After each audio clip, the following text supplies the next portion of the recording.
karena rusaknya niat.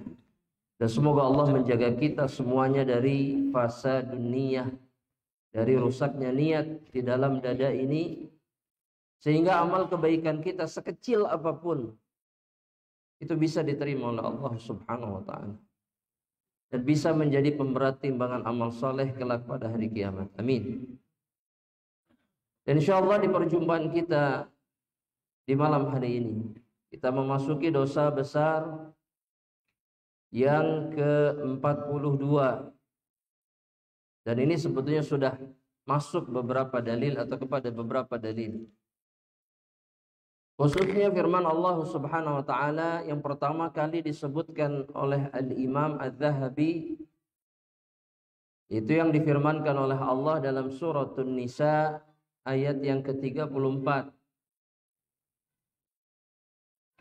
yang sangat jelas menggambarkan satu perbuatan yang tidak pantas dilakukan oleh seorang muslimah, khususnya ketika dia menjadi seorang istri. Itu ketika dia terjerumus ke dalam perbuatan nusyuz. Dan nusyuz ini memiliki beberapa bentuk di dalam Islam. Tapi semua bentuk itu kembali kepada satu perkara. Itu adalah ketika seorang istri menyelisihi suaminya dalam perkara yang dicintai oleh Allah dan juga perkara yang dicintai oleh suaminya dan tidak menyelisihi syariat Allah.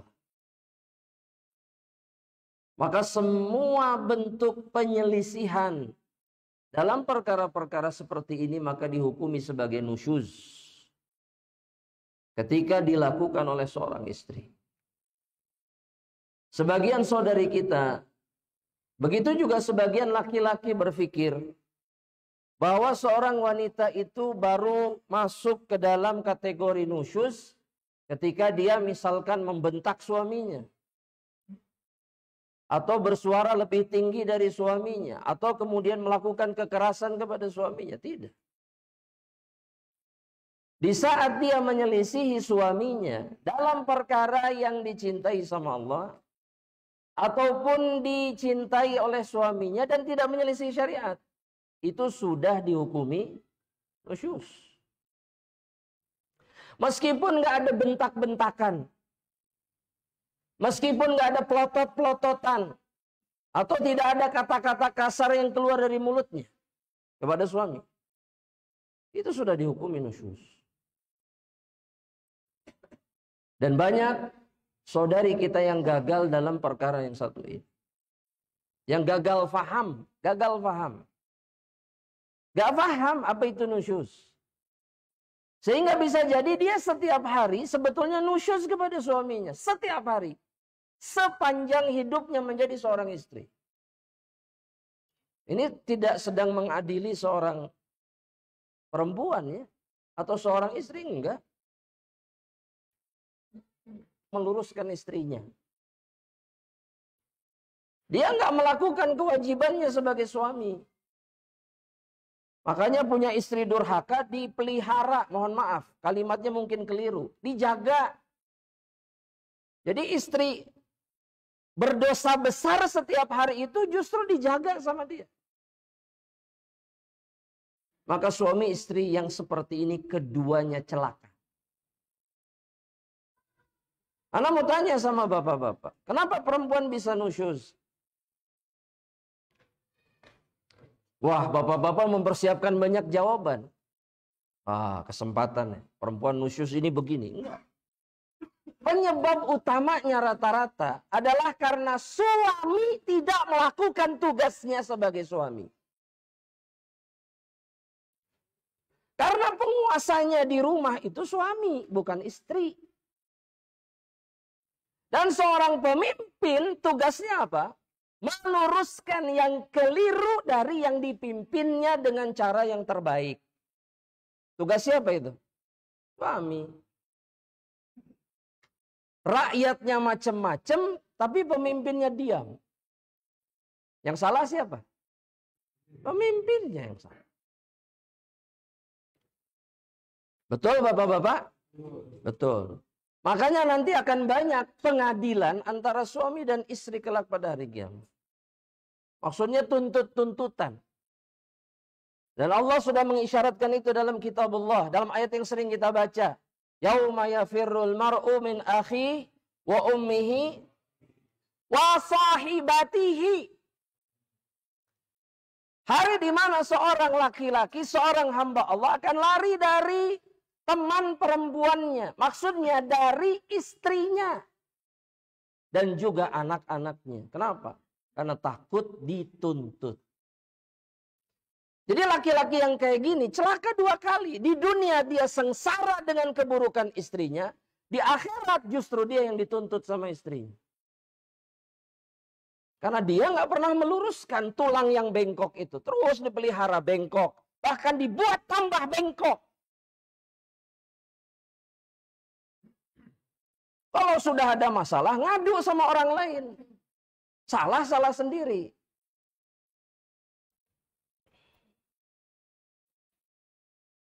Jamaah.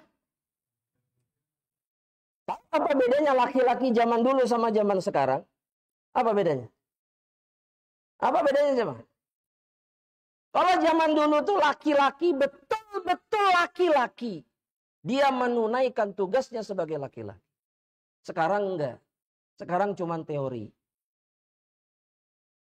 Padahal yang hari ini pada belajar agama. Yang zaman dulu nggak belajar agama. Tapi tahu kapan harus menghentikan nusyus istrinya. Tahu kapan. Ini melampaui batas. Ini nggak bisa. Cukup sampai di sini. Ya anak, weno teriak, ya mah gaya anak. Jadi nggak usah ke bawah, nggak harus begini caranya nggak. Iya. Ya. Udah cukup. Kalimat bilang cukup saja nggak pernah.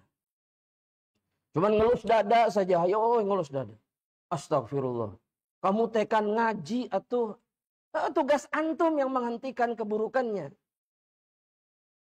Kenapa nggak dihentikan? Apa masalahnya? Apa masalahnya, jemaah? Takut apa? Bukan itu. Bukan takut istri, bukan. Takut ribut. Takut tidak nyaman. Betul? Takut nanti anak-anak lihat. Nanti mental health mereka terganggu. Dulu kita lihat orang berkelahi setiap hari, nggak ada yang terganggu kejiwaannya, nggak ada. Betul nggak? Tiap hari kita lihat orang ribut, tiap hari, mau di mana saja, nggak ada yang terganggu jiwanya. Normal semuanya. Bukan berarti ini benar, enggak. Tapi kita ini berlebihan. Berlebihan. Sehingga akhirnya tercipta manusia-manusia lemah. Sampai sini jelas jemaah? Jelas? Baik, ana mau tanya sekarang. Ana mau tanya. Apa masalahnya kalau kemudian perempuan itu nusyuz kepada suaminya? Masalahnya besar. Catat itu di catatan antum. Bukan untuk menghakimi istri antum, tapi untuk mengingatkan diri sendiri. Ketika punya istri yang nusyuz, bahwa istrinya sedang berada dalam masalah besar.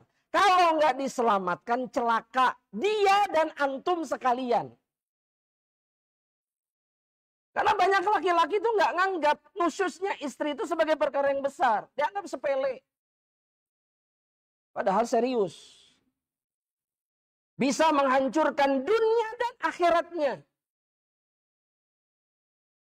Bahkan saya, ini mah kesimpulan anak sendiri.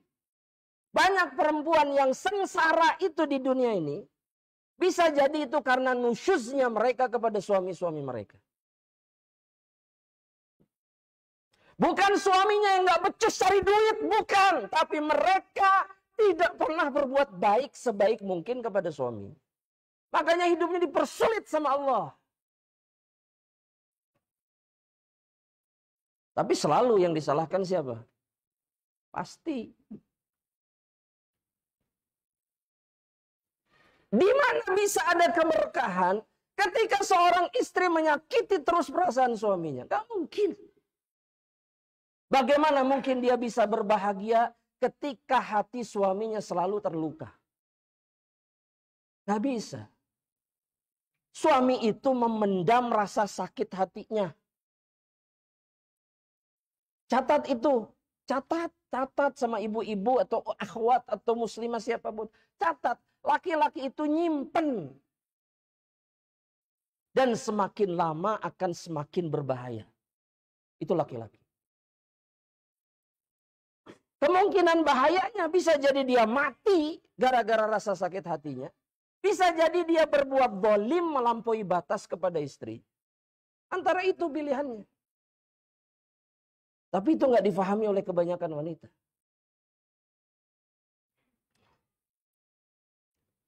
Betul bapak-bapak? Baik. Apa masalahnya? Asy-Syaikh Al-Imam Al-Zahabi menjelaskan dalam kitabnya dalil-dalil yang begitu jelas.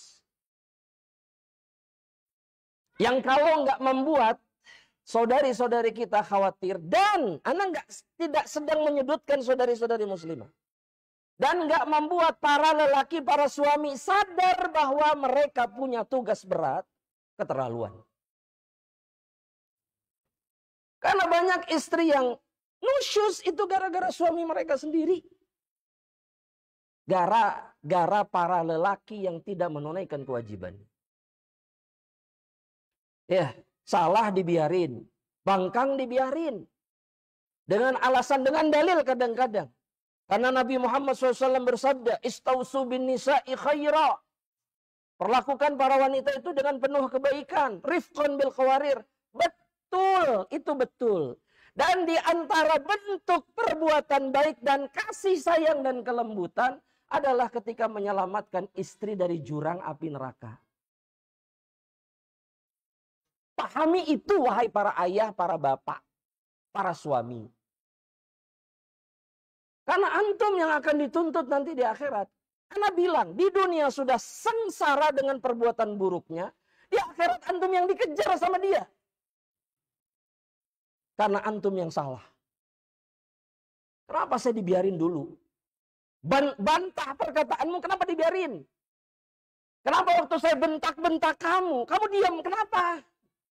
Kenapa saya nggak dikasih peringatan keras sama kamu? Kenapa? Kenapa firman Allah dalam surat An-Nisa ayat 36 itu kamu amalkan? Kenapa? Kamu nggak mengamalkan itu kenapa? Sehingga akhirnya hari ini saya harus menghadapi tuntutan Allah. Dan semua salah kamu.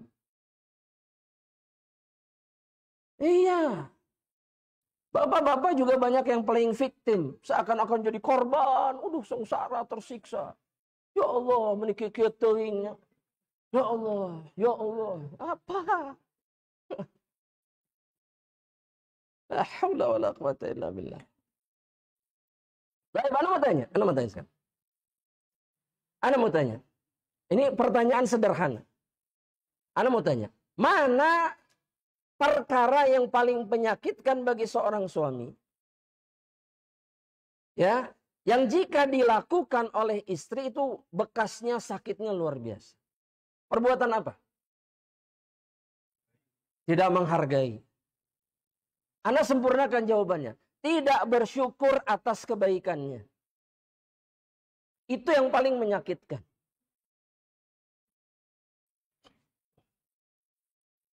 Ya, betul nggak nih bapak-bapak? Betul?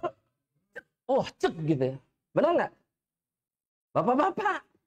Iya betul, bilang aja betul. Mudah. Ya.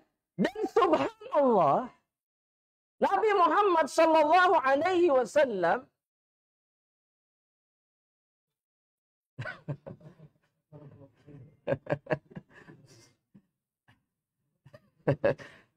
minum dulu sama.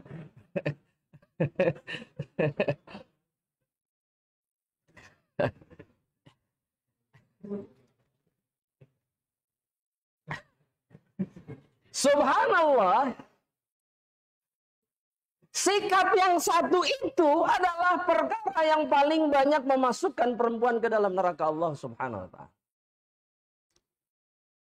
Ya, ketika Nabi melihat diperlihatkan neraka, faraitu aktsaru ahlihan nisa, kata Nabi Muhammad SAW, aku lihat penghuni paling banyaknya perempuan, likufrihin atau bikufrihinna, karena mereka kufur.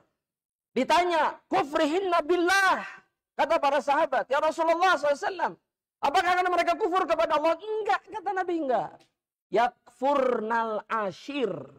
Mereka enggak bersyukur, enggak berterima kasih kepada kebaikan suami mereka. Meskipun secuil, maka berterima kasihlah. Kenapa? Kenapa harus gitu? Karena jika tidak sangat menyakitkan bagi dirinya. Dikasih tahu, diajarin sama syariat, tapi angger. Tetap susah. Tabiatnya. Nah, sosok yang seperti itu yang dihadapi oleh para suami. Bisa dihadapi? Bisa.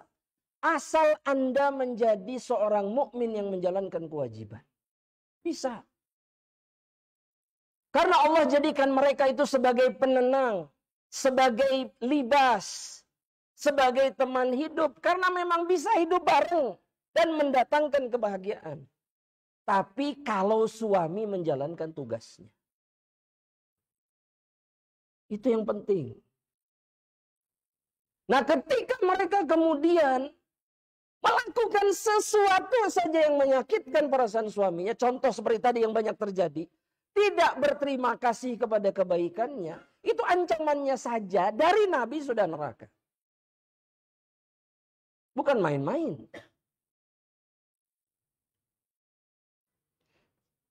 Dan semua wanita di dunia ini sanggup berterima kasih kepada suami mereka. Pasti. Cuman sering kali terkalahkan oleh hawa nafsunya. Perempuan itu paling gampang masuk surga sekaligus di saat yang bersamaan mereka pun paling gampang masuk neraka. Tinggal milih mau jadi yang mana. Nah, Anda tanya para suami, ingin istrinya masuk neraka atau masuk surga? Maka berjuanglah untuk itu. Genggam tangannya, kemudian apa? Seret masuk surga. Bukan gini, bukan ayo enggak. Seret, alungkan ke surga. Karena dia akan selalu tarik-tarikan dengan suaminya. Pasti itu. Ya. Nah, kita ini banyak jadi korban jamaah. Maksudnya bukan laki-laki, bukan. Kita semua. Kita ini banyak jadi korban pemahaman yang keliru tentang hubungan suami istri di dalam Islam. Jadi kalau dengar kajian ceramah tentang kelembutan, lembutnya kayak lebih dari sutra akhirnya. Betul nggak? Sehingga yang mungkar saja tidak diingkari. Saking lembutnya. Ini ngaco. Ini kesalahan besar. Islam tidak pernah mengajarkan kita seperti ini. Nabi membalas keburukan istrinya kalau sifatnya tabi'ah fitrah perempuan, cemburu. Nabi biasa, santai. Tapi kalau sudah kemungkaran, wajah Nabi memerah, kata istri-istrinya.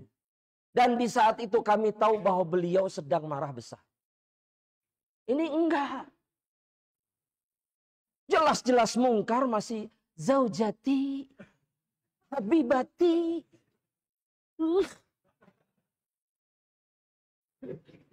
Iya dah tuh. Ini penyakit ini.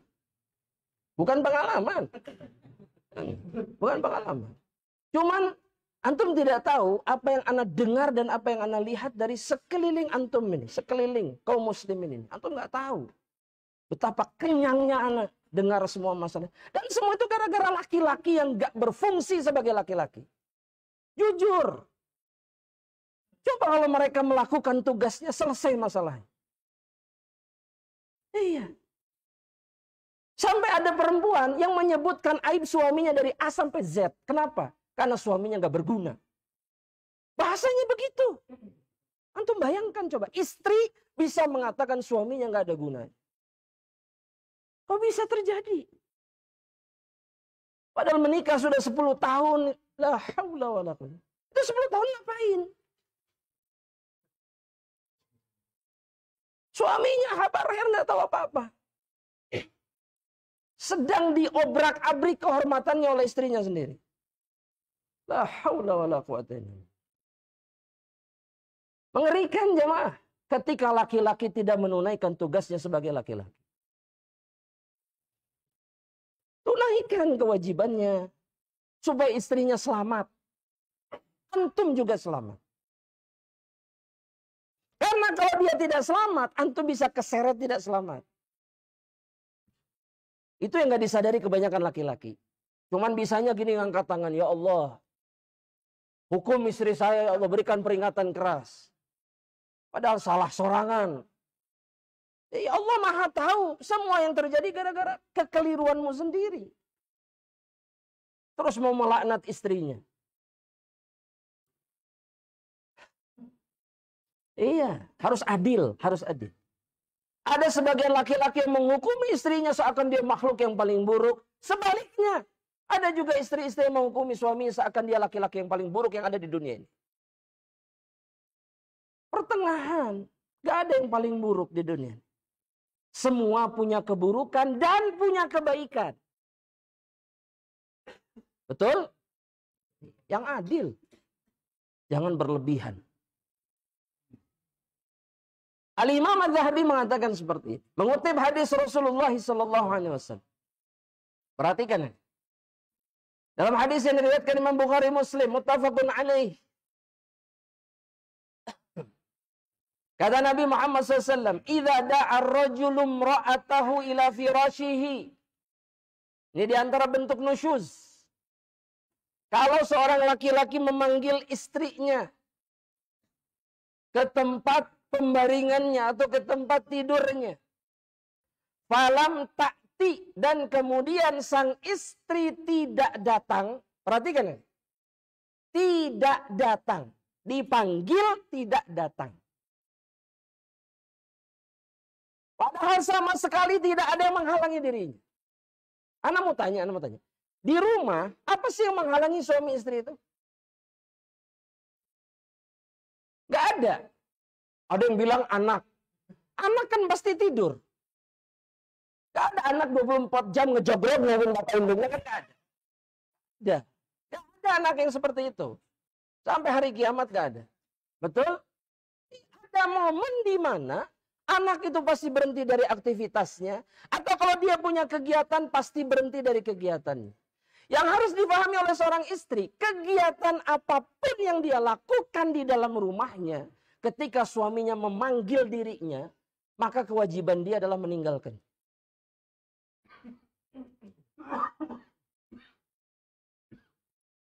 Tinggalkan semuanya. Dalam hadis yang lain Nabi bilang, meskipun alat tanur dia sedang masak, pada tanur lagi masak roti pakai kayu bakar. Tanur itu harus dipanaskan. Butuh usaha untuk memanaskannya.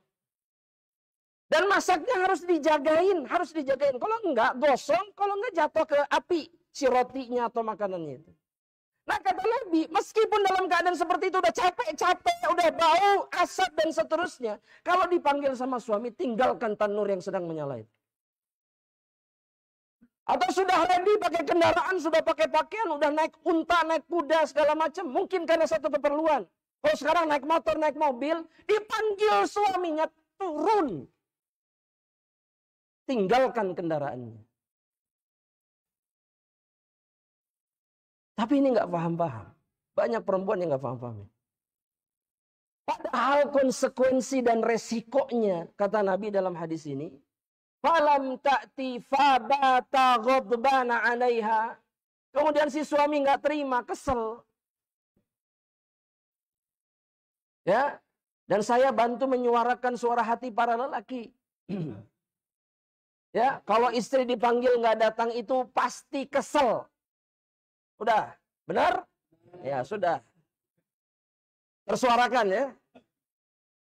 Kemudian dia kesel malam itu, kesel. Kenapa kok nggak mau datang? Kenapa nggak datang? Kenapa nggak mau menghampiri? Ya. Maka kata Nabi Muhammad SAW, la'anat hal malaikatu hatta tusbiha. Maka wanita itu dilaknat oleh para malaikat sampai keesokan harinya. Keberkahan dan kebaikan apa yang diharapkan oleh perempuan seperti ini? Di dalam hidupnya, nggak ada. Karena makna laknat itu adalah permohonan agar seorang hamba dijauhkan dari rahmat Allah. Bayangkan kalau dia mati di malam itu. Selesai, selesai.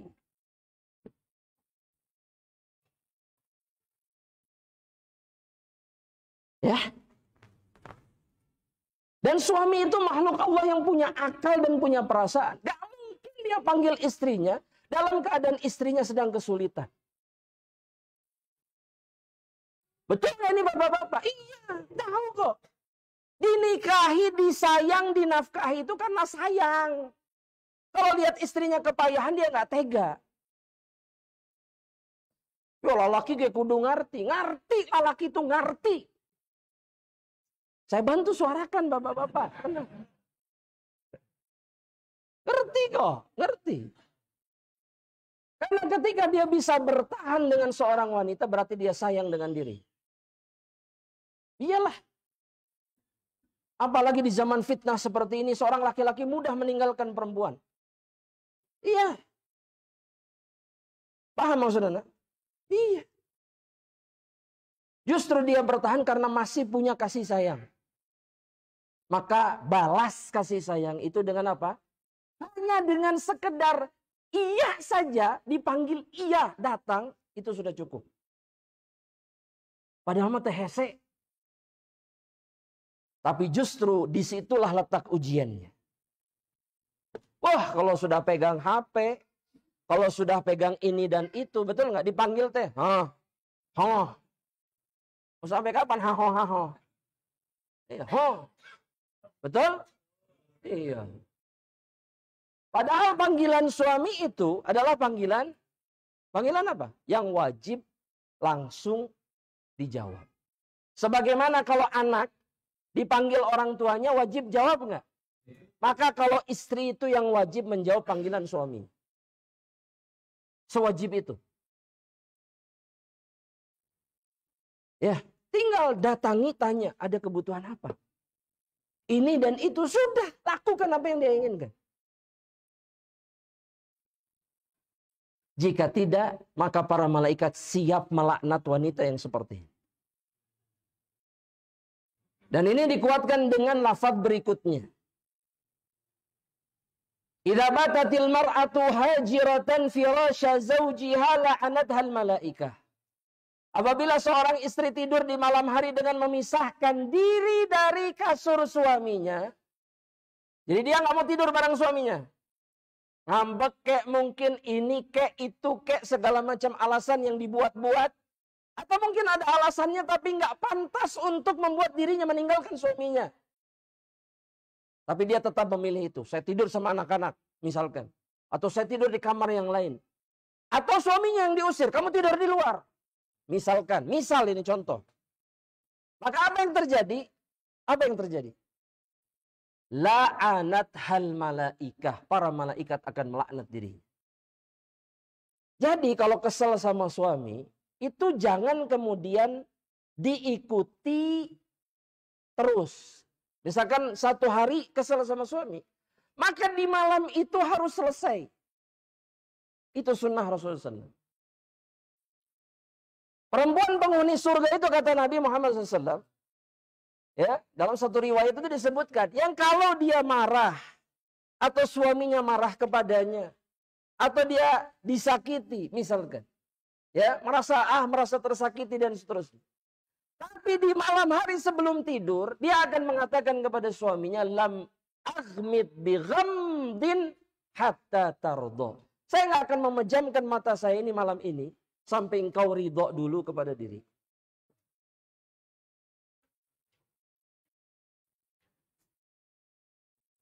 Wah, bapak-bapak nih kayak mendengar sesuatu yang wah